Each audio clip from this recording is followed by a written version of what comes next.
हाय बेचारी बहू। सरिता की शादी एक अच्छे परिवार में हुई है। उसका पति रोहन उसे बहुत प्यार करता है। घर में उसकी सास शांति और ननद मीनाक्षी भी है, जो सरिता के किसी काम में दखल अंदाजी नहीं करती। लेकिन फिर भी सरिता को ऐसा लगता है कि दुनिया की सबसे ज्यादा बेचारी बहू वही है और सबसे ज्यादा अत्याचार उसी पर हो रहा है।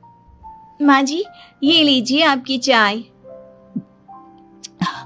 अरे बहू, तूने इतनी ज्यादा चीनी क्यों डाल दी चाय में?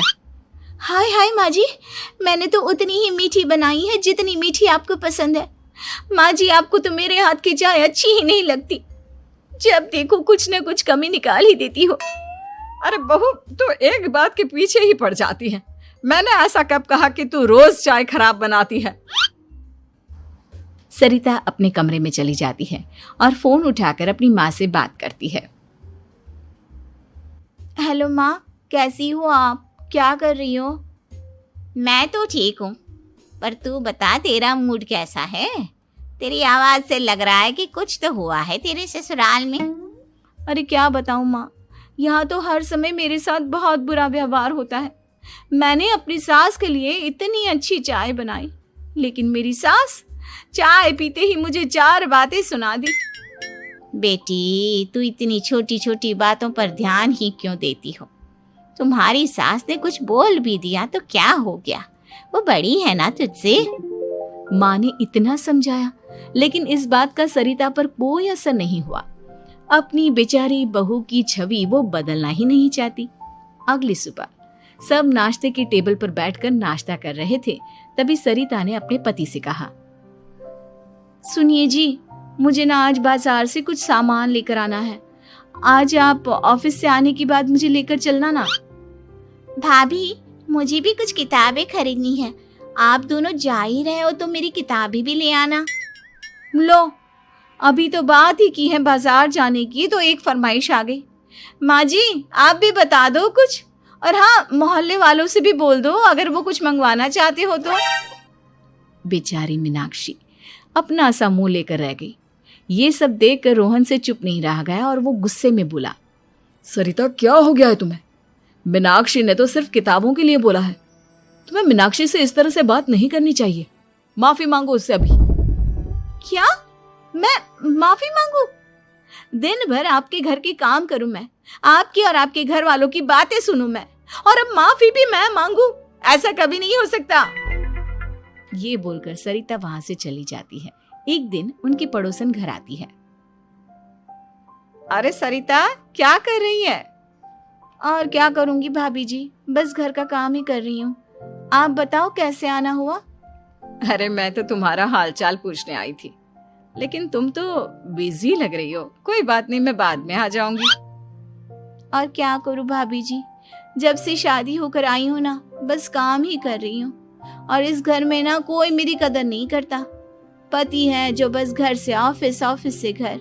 ननद को तो कॉलेज से फुर्सत नहीं। बची सास तो उनका सारा समय मेरी गलतियां निकालने में लग जाता है। अरे ये क्या कह रही हो सरिता? तुम्हारी सास तो पूरे मोहल्ले में तुम्हारी तारीफ करती फिरती है कि तुम बहुत अच्छी हो, पूरा घर तुम्ही ने संभाल रखा है। हाँ तो क्या हुआ, इसमें गलत क्या कहती हैं? सच्ची तो कहती हैं। मेरी मर्जी के बिना इस घर का पत्ता भी नहीं हिलता। शाम को जब रोहन घर आया तो उसने सबसे कहा, कल हम सबको मौसी जी के घर जाना है। उनकी बेटी की शादी है। सब अपनी अपनी पैकिंग कर लो, सुबह होते ही निकल जाएंगे। और सरिता, तुम कान खोलकर सुन लो, वहां जाकर किसी की बुराई भलाई शुरू मत कर देना, नहीं तो मुझसे बुरा कोई नहीं होगा। हाय हाय जी, आप तो ऐसे कह रहे हो जैसे मैं सुबह शाम सबकी बुराई करती फिरती हूँ। आज तक कोई कह नहीं सकता कि मैंने किसी की पीठ पीछे किसी के बारे में कोई बुरी बात बोली हो तो। अरे बस बहू, बात को और ज्यादा आगे मत बढ़ा। हमें सब पता है तू हमारे साथ क्या व्यवहार करती है। ये बात घर तक रखना, शादी में किसी को कुछ मत बोलना, नहीं तो सब कहेंगे कि शांति की बहू कितना बोलती है। हाँ हाँ, सब कुछ तो मैं ही बोलती हूँ ना। आप लोग तो हर समय फूलों की बारिश करते रहते हो मेरे ऊपर। सारी गलती मेरी है जो मैं इस घर में आई। सबका कितना ध्यान रखती हूँ, लेकिन फिर भी मेरी तो आप लोगों की नजर में कोई कदर ही नहीं है। अगली सुबह सब लोग मौसी जी के घर पर चले जाते हैं। वहां पर शादी का माहौल होता है, सब जगह चहल पहल होती है, बहुत सारे मेहमान आए हैं। सरिता को वहां बहुत अच्छा लग रहा है। वो अपने मन में सोचती है, यहाँ कितना अच्छा लग रहा है, कितनी रौनक है। मैं यहाँ किसी से ज्यादा बात नहीं करूंगी। अगर मेरे मुंह से कुछ ऐसा वैसा निकल गया तो रोहन जी तो मुझसे गुस्सा हो जाएंगी। सरिता ये सब सोच ही रही थी कि वहां रोहन की कजिन साक्षी आ गई और सरिता से बोली, आप सरिता भाभी हो ना? जितना आपके बारे में सुना था आप तो उससे भी ज्यादा सुंदर हो। हाँ वो तो है, मेरी सुंदरता की तारीफ सब करते हैं। मेरे मायके में तो सब यही बोलते हैं कि रोहन जी की किस्मत बहुत अच्छी है जिन्हें मैं मिली। लेकिन आप कौन है? मैंने आपको पहचाना नहीं। मैं रोहन भैया की कजिन हूँ। आपकी शादी पर नहीं आ पाई थी ना, इसलिए आप मुझसे मिली नहीं कभी। शांति मौसी और मीनाक्षी आपकी बहुत तारीफ करते हैं। क्या कहा तुमने? मेरी तारीफ? कभी नहीं। मेरे ससुराल वाले कभी मेरी तारीफ कर ही नहीं सकते। मैं इतनी अच्छी हूँ, मेहनती हूँ, लेकिन उन्हें तो मेरी कदर ही नहीं। सारा दिन घर का काम करती हूँ, फिर भी मेरी सास ना मुझे सुनाती रहती है और पति भी मेरी सास की साइड लेते हैं। ना कभी बाहर ले जाते हैं ना कहीं घुमाने। अगर घुमाने के लिए कभी बोल भी देना तो उनकी बहन बीच में आ जाती है। मैं कैसे रह रही हूँ उस घर में ये मैं ही जानती हूँ। सरिता की ये बातें सुनकर साक्षी को बड़ी हैरानी हुई। अब वो हर किसी के सामने अपनी बढ़ाई और ससुराल वालों की बुराई करने लगी। रोहन और शांति को सरिता पर बहुत गुस्सा आया, लेकिन वो चुप रहे।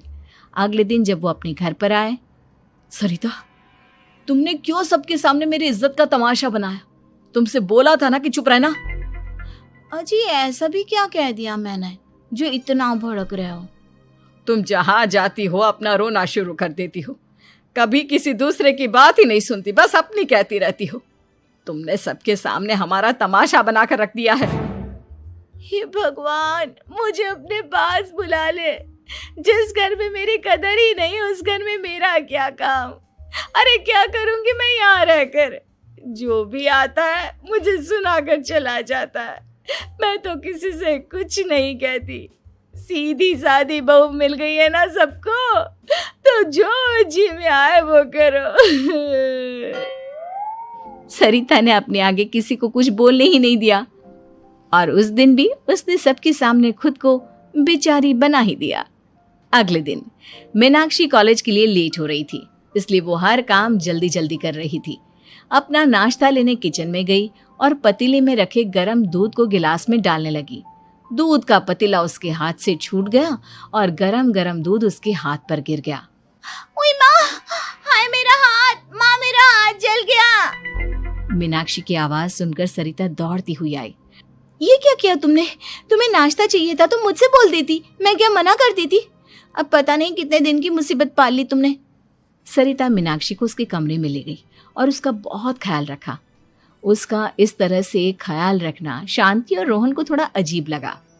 माँ, सरिता के दिमाग का भी कुछ पता नहीं। कल शादी में सबको इतना कुछ बोल कर आई है हमारे बारे में, और अब मीनाक्षी की कितनी अच्छी देखभाल कर रही है। ये ऐसा क्यों करती है? बेटा, तेरी बीवी की ना आदत हो गई है सबके सामने खुद को बेचारी दिखाने की, और आदत इतनी जल्दी नहीं बदलती। जब ये बोलना शुरू करती है तो रुकने का नाम ही नहीं लेती, इसलिए इसे पता ही नहीं चलता कि ये किसके सामने क्या बोली जा रही है। लेकिन दिल की बहुत अच्छी है। हमें भी अपना दिल बड़ा करके ये जैसी है इसे स्वीकार करना चाहिए।